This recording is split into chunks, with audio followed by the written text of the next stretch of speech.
Join Forum IS Academy, trusted by hundreds of toppers, including IS Rank 1 Shruti Sharma.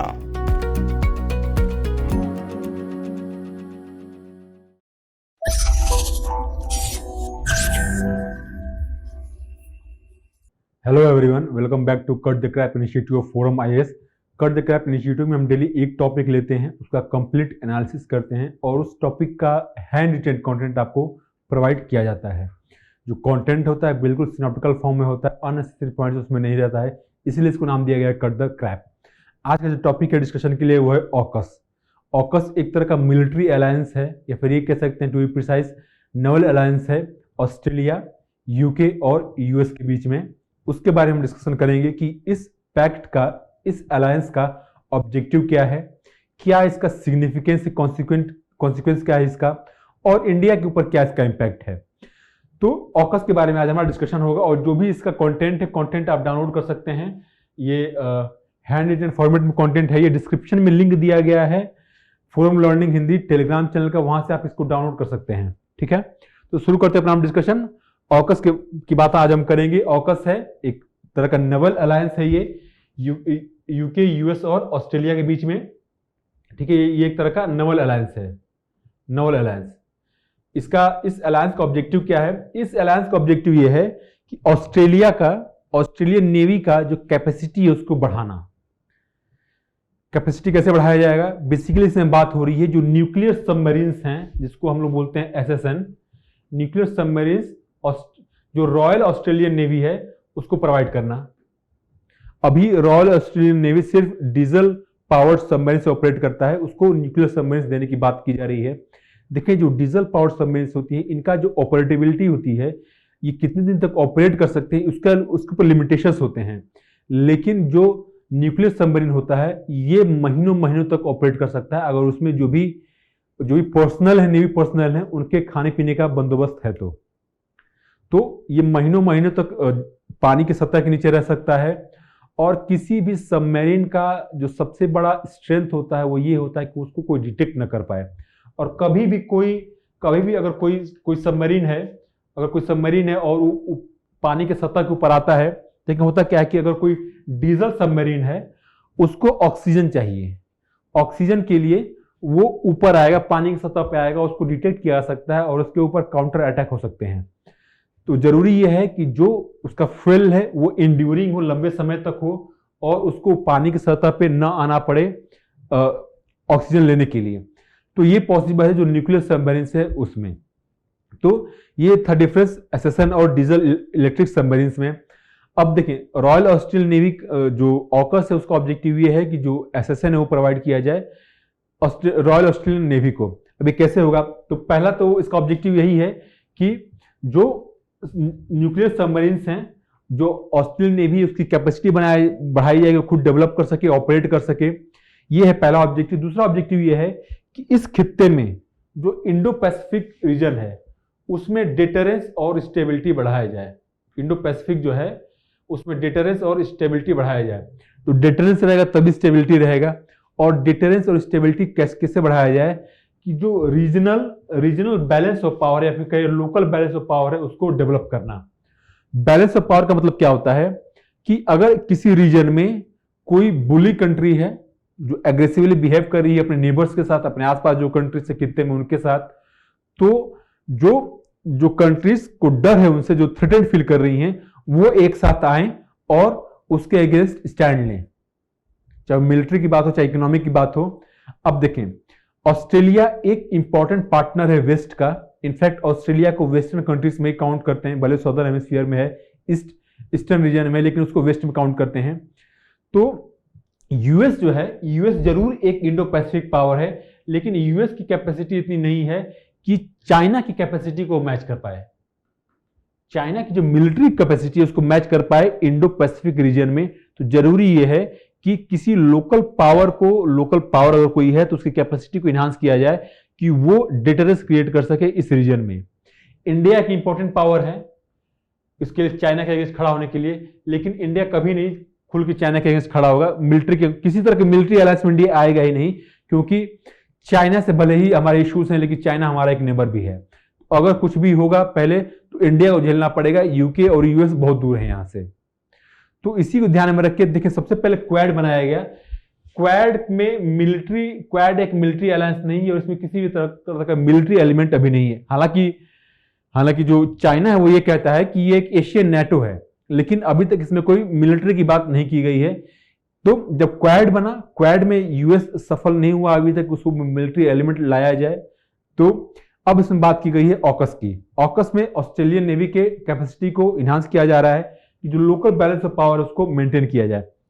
अब अगर royal Australian navy अभी तक सिर्फ diesel electric submarine से operate करती है, उसके पास न्यूक्लियर सबमरीन ऑपरेट करने की कैपेबिलिटी नहीं है, उसके पास ट्रेनिंग नहीं है, उसके पास टेक्नोलॉजी नहीं है कि खुद प्रोड्यूस कर पाए, अब ये कैसे होगा?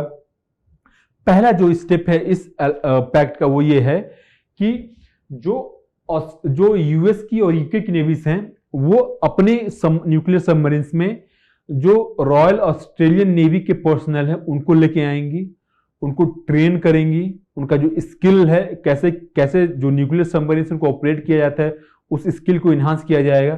पहली बात ये है कैपेसिटी बिल्डिंग का, ठीक है, कि आपको पहले ये सिखाया दिया जाए कि इस सबमरीन को ऑपरेट करना है, कैसे करना है, फिर उसके बाद वो सबमरीन आपको दी जाएगी। तो नेक्स्ट पार्ट में क्या होगा, जब कैपेसिटी बिल्डिंग हो जाएगी अच्छी तरीके से, तो जो यूएस है उसमें पोर्ट विजिट्स भी होंगे। जो भी यूएस और यूके की सबमरीन न्यूक्लियर सबमरीन से वो ऑस्ट्रेलियन पोर्ट्स पे आएंगी, वहां पे अपना जो भी रिफ्यूलिंग है या फिर जो भी उसका मेंटेनेंस है वो करेंगी। तो जो नेवी जो सबमरीन्स होती है उनके मेंटेनेंस से रिलेटेड जो इंफ्रास्ट्रक्चर होता है वो काफी क्रिटिकल होता है, तो वो भी डेवलप होगा। उसके बाद क्या होगा कि जो यूएस है, यूएस 5 सबमरीन्स बेचेगा ऑस्ट्रेलिया को, जो 5 न्यूक्लियर सबमरीन्स है वो बेचेगा। देखें, जब मैं न्यूक्लियर सबमरीन की बात करता हूं तो न्यूक्लियर का 2 तरीके से इस्तेमाल किया सकता है किसी भी सबमरीन में। पहला है जो कन्वेंशनल तरीका है वो ये है कि जो न्यूक्लियर मिसाइल्स हैं वो इंस्टॉल की जाएं जो सबमरीन है उसमें, लेकिन न्यूक्लियर मिसाइल्स जो डीजल इलेक्ट्रिक सबमरीन में भी इंस्टॉल की जा सकती हैं। दूसरा ये है कि जो सबमरीन का सोर्स ऑफ एनर्जी वो न्यूक्लियर से आ रहा है, मीन्स कि डीजल से ना आके न्यूक्लियर से आ रहा है। तो सबमरीन्स में न्यूक्लियर का 2 तरीके से इस्तेमाल हो सकता है, एक जो फायर पावर है वो हो सकता है जो मिसाइल है वो न्यूक्लियर आर्म्ड हो, और एक है कि जो प्रोपेल कर रही है सबमरीन को वो न्यूक्लियर एनर्जी से हो रहा है, ठीक है। तो यहां पे बात हो रही है सिर्फ न्यूक्लियर प्रोपेल्ड सबमरीन्स की, न्यूक्लियर आर्म्ड सबमरीन्स की नहीं, एसएसएन की बात हो रही है, एसएसबीएन की नहीं, ठीक है। तो जो सेकेंड पार्ट में जो 5 सबमरीन्स यूएस बेचेगा ऑस्ट्रेलिया को, फिर उसके बाद में जो लास्ट पार्ट होगा उसमें ऑकस सबमरीन्स डेवलप की जाएंगी, AUKUS nuclear submarines, AUKUS submarine जो डेवलप की जाएंगी उसमें यूएस, यूके, ऑस्ट्रेलिया तीनों मिलकर डेवलप करेंगी। और जब ये डेवलप किया जाएगा इसका मतलब ये है कि जो टेक्नोलॉजिकल कैपेसिटी है वो बढ़ाया जाएगा ऑस्ट्रेलियन मिलिट्री इंडस्ट्री का, जो नेवी से रिलेटेड जो भी वहां पे कंपनी से काम करती है उनकी कैपेसिटी को बढ़ाया जाएगा, मीन्स कि एक तरह से टेक्नोलॉजी ट्रांसफर होगा। अब देखें है क्या कि यूएस के पास सबमरीन्स हैं, यूके के पास टेक्नोलॉजी है और ऑस्ट्रेलिया को रिक्वायरमेंट, इसलिए तीनों कंट्रीज एक साथ आई हैं, ठीक है। तो ये है 3 फेसेस में पैक्ट पैन आउट होगा, ऑपरेट होगा। फिर बात ये है कि इसका सिग्निफिकेंस क्या होगा। देखिए, ऑकस पैक्ट का सिग्निफिकेंस ये है कि इस खित्ते में, इंडो पैसिफिक रीजन में एक बड़ा पावर बन के निकलेगा ऑस्ट्रेलिया। तो अगर रीजनल डिटरेंस और स्टेबिलिटी मेंटेन करना है तो ऑस्ट्रेलिया की जो स्ट्रेटेजिक कैपेबिलिटी है उसको बढ़ाना पड़ेगा, तभी जाके जो रीजनल सिक्योरिटी इक्वेशन है उसको इन्फ्लुएंस कर पाएगा ऑस्ट्रेलिया। पहली बात यह है कि ऑस्ट्रेलिया का एक बड़ा पावर बन के उभरना इंडो पैसिफिक रीजन में।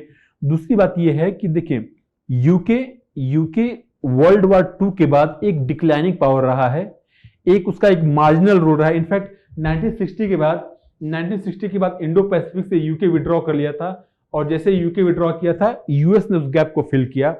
लेकिन इस पैक्ट के साथ आप देखें कि यूके ने क्या किया कि पिछले कुछ सालों में अपने प्रेजेंस को बढ़ाना चाहा है, जहां भी इश्यूज हुए वहां। आप देखें कि ईस्टर्न यूरोप में यूक्रेन को सपोर्ट करके एक्टिवली यूके ने अपना प्रोफाइल बढ़ाया है। वैसे ही जैसे इंडो पैसिफिक से वो विड्रॉ कर गया था 1960 के बाद, अब वो दोबारा इंडो पैसिफिक में अपनी एंट्री कर रहा है। इसका मतलब ये है कि यूके का प्रोफाइल इस खित्ते में भी अब बढ़ने वाला है। तीसरा पॉइंट इसमें यह है कि जो ऑकस है कहीं ना कहीं एक टर्म यूज किया जाता है एंग्लोस्फेयर, ठीक है। एंग्लोस्फेयर का जो आइडिया है उसको दोबारा रिस्टेब्लिश कर रहा है, फिर री इन्विगोरेट कर रहा है। अच्छा, एंग्लोस्फेयर क्या है? एंग्लोस्फेयर एक तरह का अलायंस है उन कंट्रीज के बीच में जो कंट्रीज बसाई गई हैं उन लोगों के द्वारा जो यूके से आए थे। तो यूके से लोग जो इंग्लिश मैन थे वो कहां कहां गए थे? यूएस गए थे, कनाडा गए थे, ऑस्ट्रेलिया पूरा यूके के लोग बसाए हैं, न्यूजीलैंड बसाए हैं।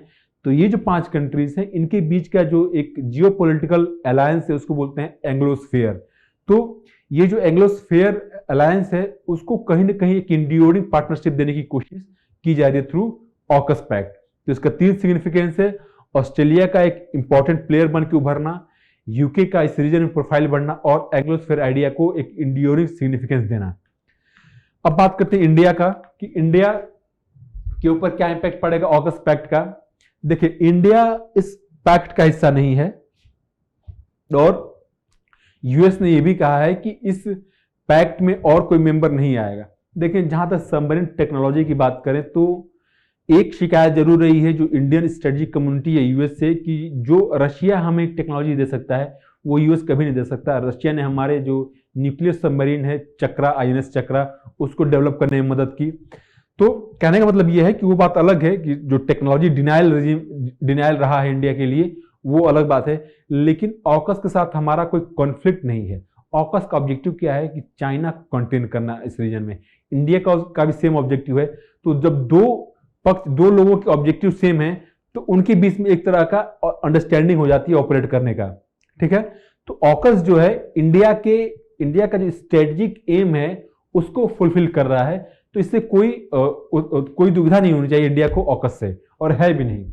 और दूसरी बात इसमें यह है कि जो एंग्लोस्फेयर है, जो यूएस हुआ, यूके, ऑस्ट्रेलिया, इन सब के साथ इंडिया के भी अपने रिलेशंस अच्छे होते जा रहे हैं, ठीक है। तो कहीं ना कहीं जो सिमिलर ऑब्जेक्टिव पे ऑकस और इंडिया दोनों काम कर रहे हैं, या फिर ये कहें इंडिया, ऑकस, क्वाड सब मिलकर काम कर रहे हैं। तो इससे कोई इंडिया को आपत्ति नहीं होनी चाहिए। तो कंक्लूजन हम यही कह सकते हैं कि देखें, एंग्लोस्फेयर के साथ हमारे टर्म्स अच्छे हो रहे हैं, सिमिलर ऑब्जेक्टिव पे काम कर रहे हैं। तो होना ये चाहिए कि जो रीजनल और पीस और सिक्योरिटी है वो मेंटेन रहे अगर सभी एक साथ मिलकर काम कर रहे हैं। तो ये था हमारा डिस्कशन ऑकस पैक्ट पे। Thank you very much.